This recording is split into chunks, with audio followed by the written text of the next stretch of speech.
ప్రముఖ హాస్యనటుడు దివంగత అల్లు రామలింగయ్య జాతీయ పురస్కారాన్ని అందుకున్నారు దర్శకుడు కె రాఘవేంద్రరావు. హైదరాబాద్లో జరిగిన కార్యక్రమానికి కేంద్ర మంత్రి బండారు దత్తాత్రేయ, రాష్ట్ర cinematography minister Talasani Srinivas Yadav attend అయ్యారు. మెగాస్టార్ చిరంజీవి, అల్లు అరవింద్ కుటుంబ సభ్యులు రాఘవేంద్రరావును బంగారు కంకణం, సాలువ, పూలమాలతో సన్మానించారు.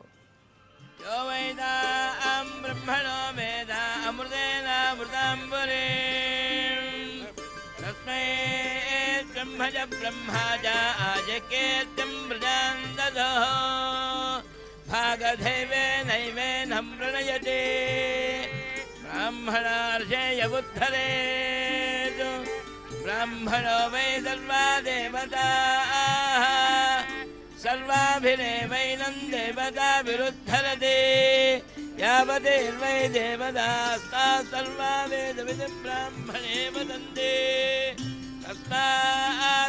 పెద్దలందరూ కలిసి వేణను ప్రదానం చేస్తారు. పెద్దలందరూ, అతిథులందరూ ప్లీజ్ అందరూ కలిసి వేణను ప్రదానం చేస్తారు.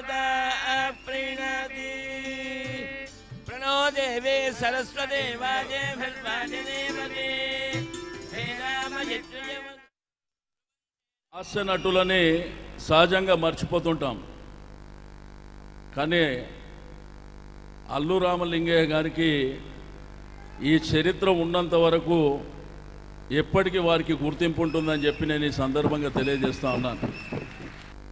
మరి తనకంటూ ప్రత్యేకమైనటువంటి స్థానాన్ని తెలుగు చలనచిత్ర పరిశ్రమలో ఏర్పాటు చేసుకున్నటువంటి అల్లు రామలింగయ్య గారు మన మధ్య లేకపోయినప్పటికీ వారి పేరిట ప్రతి సంవత్సరం నేషనల్ అవార్డు ఇవ్వడం అనేది మరి ఈరోజు ఈ జాతీయ అవార్డుని కూడా మరి కె రాఘవేంద్రరావు గారికి ఇవ్వడం అనేది సంతోషదాయకమైనటువంటి సందర్భం. అందరికీ తెలిసి రామలింగయ్య గారు ప్రముఖ హాస్య నటులు, అత్యద్భుతంగా పాత్రల్ని ఆయన తెర మీద నటించి చూపించగలరు, మెప్పించగలరు. ఆ రకంగా ఆయన రాణించే ఒక గొప్ప నటులు ఆయన. ఈ రోజున ఈ పురస్కారం అందుకోవటం మా అందరికీ నిజంగా చాలా సంతోషంగా ఉంది. ఈ రోజున మనసు విప్పి నేను మాట్లాడుతున్నానంటే అది రాఘవేంద్రరావు గారికి పురస్కారం ఇవ్వటం, ఆయన్ని మా కుటుంబ సభ్యులు మీరు అని మరింతగా చెప్పుకొని గుండెలకు మరింతగా హత్తుకునే ఒక గెస్చర్ ఈ రోజున ఆయనకి పురస్కారం ఇవ్వటం అన్నది. ఆ రకంగా ఆయన కూడా పెద్ద మనసుతోటి ఒప్పుకొని నేను వస్తాను, ఎందుకంటే రామలింగ గారు అవార్డు తీసుకోవటం అనేది నాకు చాలా సంతృప్తినిస్తుంది. అలాగే వస్తానని ఆయన వచ్చి అవార్డు తీసుకోవడం చాలా చాలా సంతోషంగా ఉంది.